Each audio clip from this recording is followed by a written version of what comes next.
All right, let's take a look at the final three holes now. Here is hole 16.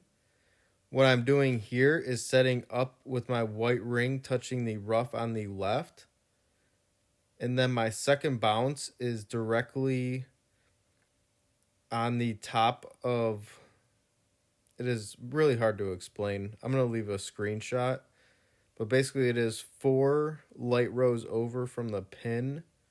And then the dark row that runs from the top of the pin the opposite way. My ball guide is on there before I add spins, and then I'm adding spins to have it to where my second bounce is going to be on the top of the fringe.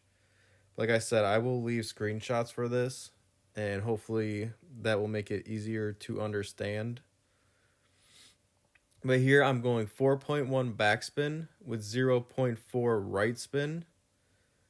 And then I am adjusting P2 plus 10% mid.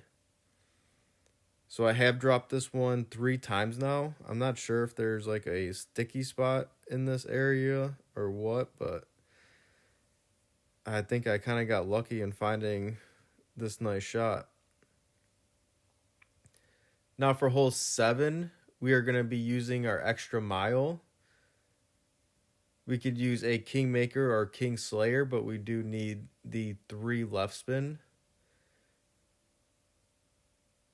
So we are setting up with the extra mile 8 at the bottom of the +1, an extra mile 6, 7, and APOC 4 will be at the bottom of the +3, and a APOC 5 will have to mimic the ball guide. And then we are going 4.5 topspin with 3 left spin. Adjustment here, I am going P3 plus 15% max.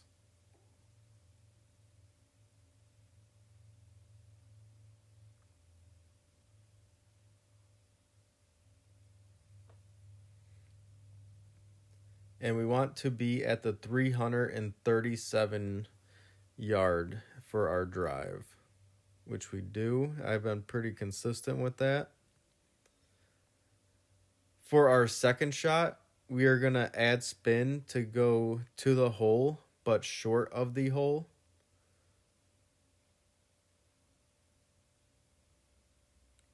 Once we have that, our adjustment is going to be P3 plus 5% at max.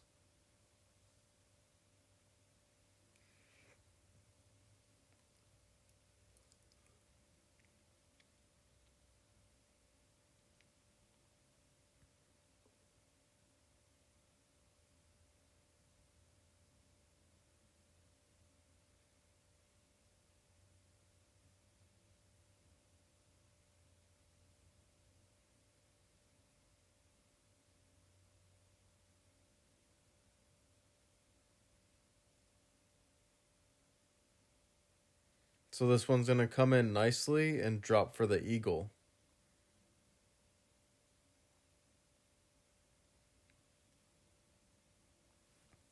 Now for the final hole, this one actually did give me a little trouble. With a rock 8, we are going to be setting up at max using a P2 ball. If you have a rock 6 or 7, you're going to set up at the +16, so you will need a P3 ball. So either a Titan or Kingmaker. And then if you have a rock 9, you'll be at the top of the +10. At max, with the rock 8, I'm having my blue ring touching the rough on the left, and then I am adding 2 left spin only.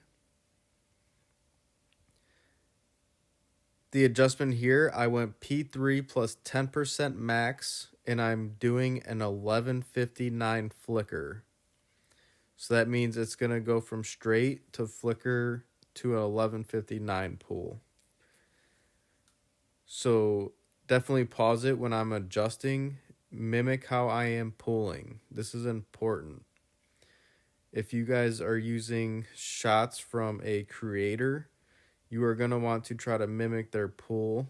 If it is working, you're going to want to mimic their pull and do exactly as they are doing. For this next shot, I'm going minus 10% at max, and it's going to be whatever P ball you're using, whatever power ball you're going to use. If you're using a katana, then you're going to go P2 numbers. If you have a Titan or Kingmaker, you will adjust for P3 numbers. And then the spins have varied. I have been pretty much between about 1 and 2 backspin and using my max right spin always. And then curl as well. You will just have to look at the video and then see what my curl looks like. Now this is only a count that I have finished. I started to do much better on the back nine on this account. So there's that one sitting at minus 28. And then here is my other one that I stopped playing because I was doing pretty well. So I wanted to get shots dialed in on my other account. But that is going to be it for the Spring Major. Thank you guys all for watching. And I hope I was able to help you this tournament.